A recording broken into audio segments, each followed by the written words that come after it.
We are the Thames Society of Paranormal Investigations, a team of investigators located out of southeastern Connecticut in the United States. Our team was fortunate enough to be granted access to the Ashbel Woodward Home and Museum in Franklin, Connecticut.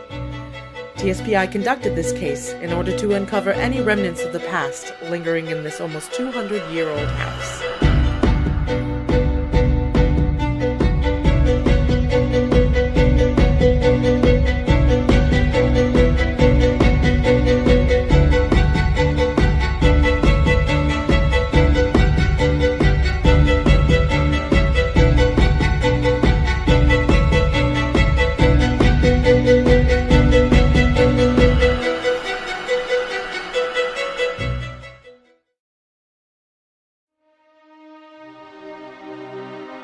In the small town of Franklin, Connecticut, lays a historic home preserved in time. The Ashbel Woodward Museum, established in 1947, is a living testament to the memory of Dr. Ashbel Woodward. Dr. Woodward was born in Willington, Connecticut, and studied medicine at Bowdoin College in Maine before returning to Connecticut and settling in the town of Franklin.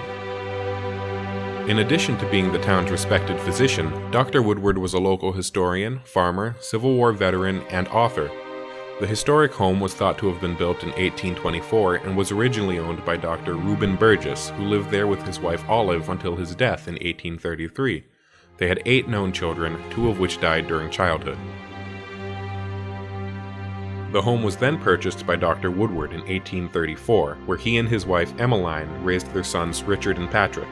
For more than 50 years, Dr. Woodward provided care to the sick and injured. There are rumors that he may have even treated tuberculosis patients in his own attic. It's unknown how many patients may have taken their last breath in the Woodward home. During the Civil War, Woodward served his country as a battlefield surgeon and medical facilities inspector, even though by this time he was in his 60s. In what remained of his free time, Woodward farmed and served as a deacon of the Congregational Church. A passionate historian as well, Dr. Woodward collected literature and artifacts and eventually wrote a book detailing the town's history. He died in 1885 at the age of 81. After his death, Woodward's service carried on through the use of his home as a museum and a repository for the town's historical collections. It received a listing on the National Register of Historic Places in 1992.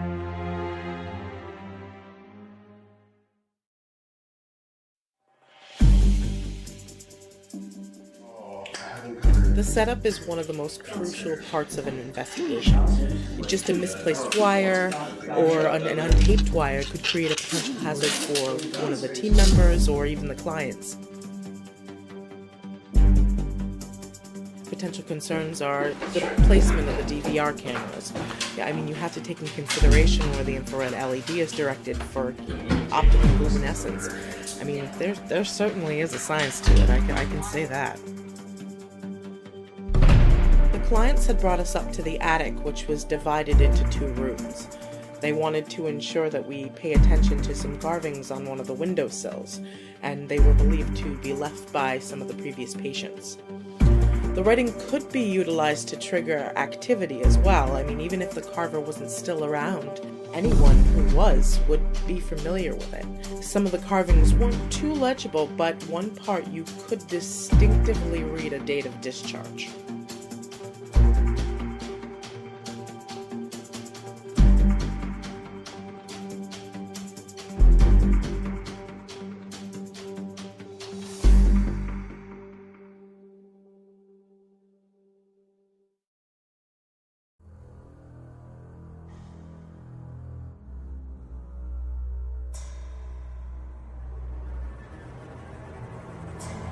We're going to be starting an EVP session.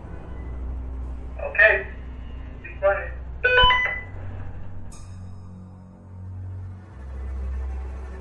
My name's Stephanie, and this is Laura and Grant, and we've come to see if anyone is still living in this house. We have a bunch of devices that we've brought today. These are different lights and things that you may see around. And this is so that we can talk to you and see you and hear you if you speak into them or walk in front of them. we may be able to interact with you. They're not they're not going to hurt you in any way. If you'd like to speak into the orange light that's on top of this bookshelf, that'd be perfect. We're at the Woodward investigation right now, and it's the first run of the night up in the records room, genealogy room, and what we've been calling the kitchenette. We did 2 EVP sessions for about 20 minutes each. The first one in the genealogy room didn't have much happen, but it was a good baseline experience with a lot of zeros across the board for milligauss in terms of the electromagnetic field ratings, as well as very stable temperature and very explainable changes based on the AC. However, in the second AVP session, there were a number of noises that occurred.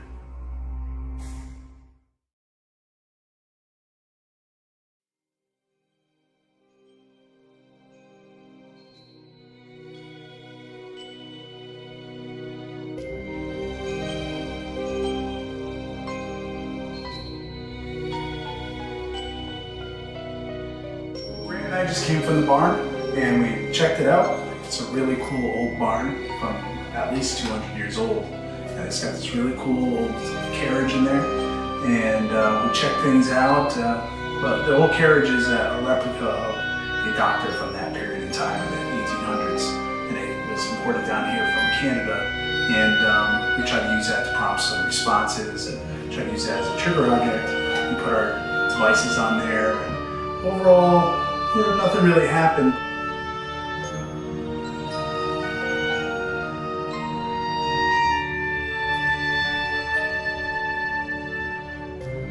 There was one point that we were checking out where we thought we found a cold spot in the barn. It was at least 10 degrees cooler than the ambient temperature in the room.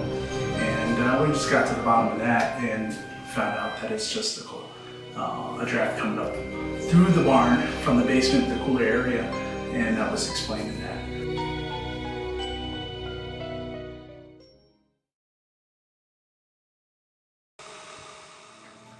I'm Sally Satara, and I'm the Associate Director of the Thames Society of Paranormal Investigations, and we are live in Franklin, Connecticut on one of our investigations. And we've decided to do a live EVP session with you guys and broadcast it. If you have anything, you can put it in the chat. And here we go.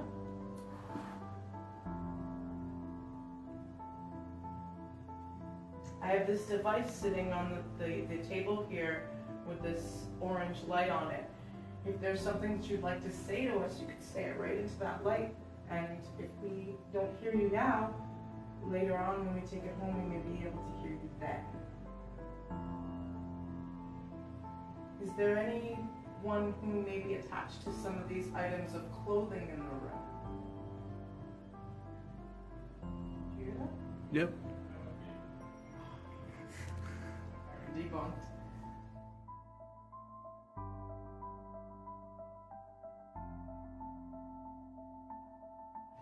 Hello?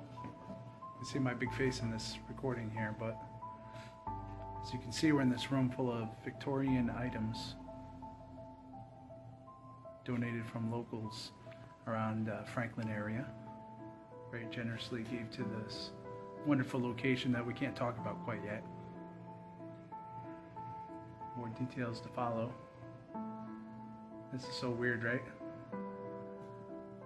But if you're just tuning in, we're conducting a little bit of an EVP session. If you don't know, for those that don't know what that is electronic voice phenomenon. And we're paranormal investigators, and we're trying to communicate with anyone that might still be here at the location. So,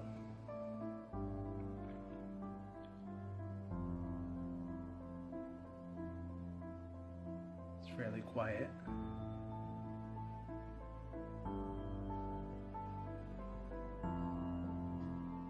If anybody sees anything over my shoulder, because I can't see behind me, let me know.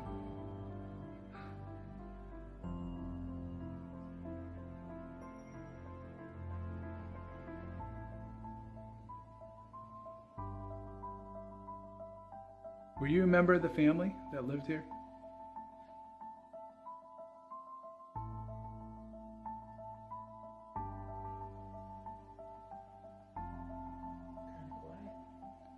very quiet. All I hear is crickets.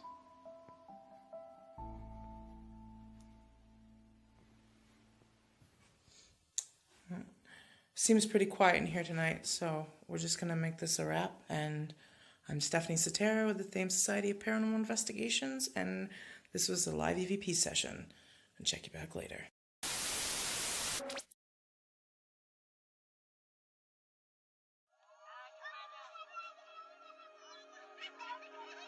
So after our live EVP session, we went into the parlor to continue doing another EVP session.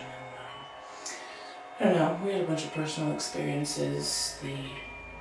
After talking about the Civil War, the air seemed to have a lot of electricity in it, and we felt as if our hair was standing up. We didn't hear anything outright, but when we go and review our evidence, I think we'll see if we ended up catching something.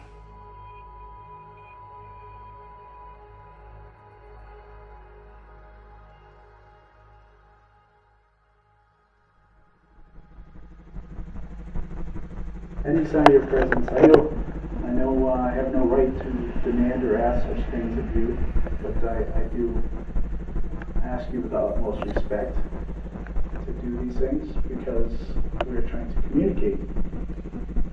And you being a doctor, I think in the interest of science and the interest of learning, I think maybe you would facilitate an experiment by doing that, by making a door close or making something happen.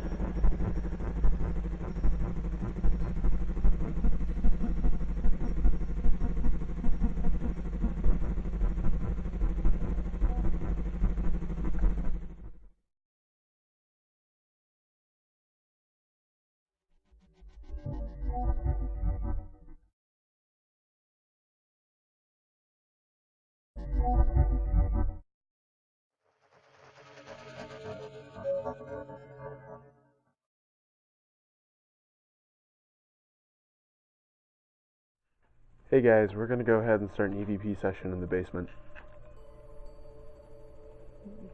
Yeah. Cool. If you're the doctor, we hear that you have some experience with smallpox.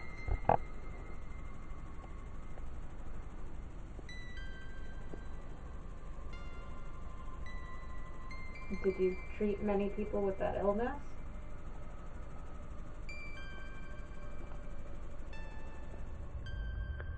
We were told that you don't share the common medical opinion about the proper procedure for treating smallpox.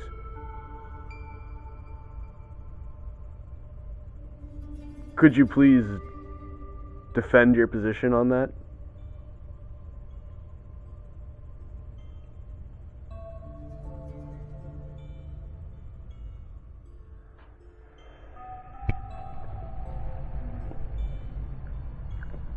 Did you guys hear that? Yes. That's Stephanie yawning? Do you think she yawned that loud? No, but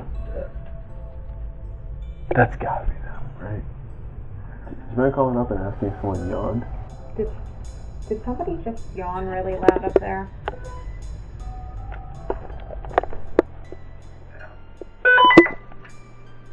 What Did you make any noise up there? Other than like obvious small talk, no.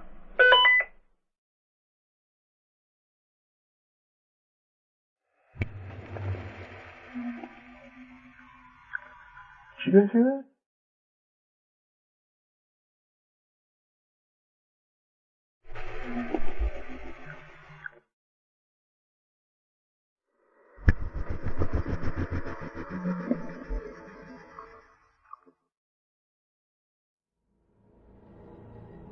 So I'll hang out at the stairwell. If like one team go in one room, one team go in the other, you guys can pick which rooms you want to go in.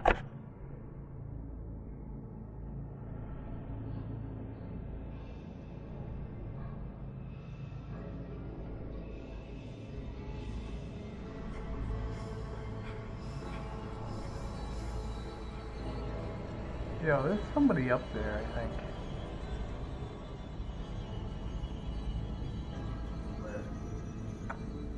Up the top of the stairs. There's a presence. Yeah, definitely. There's no doubt about it. Feels like I've done this a million times and I just know. It want nothing to do with us. Yeah, there's something there. My spidey sense is going.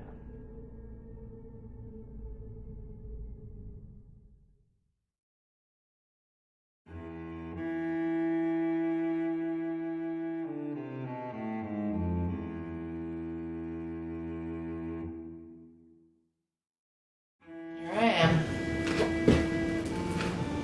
All alone. I got a few questions I'd like to ask.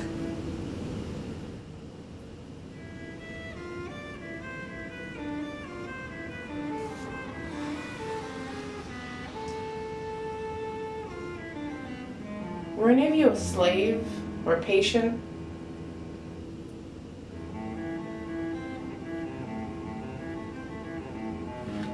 Were any of you the ones that carved the writing on this windowsill?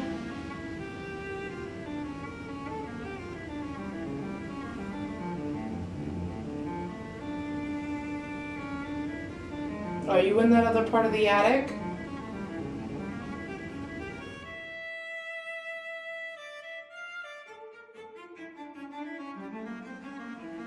Is this your room? Is this your room now? It's a good place to hide.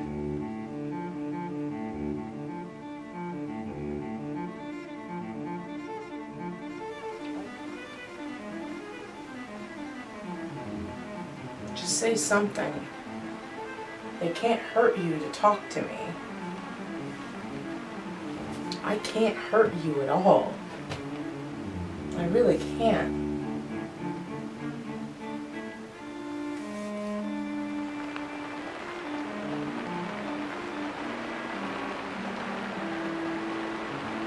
I can't do an EP session here. It's raining so hard. All I hear is rain, rain, rain, rain, rain. Alright, I'm done.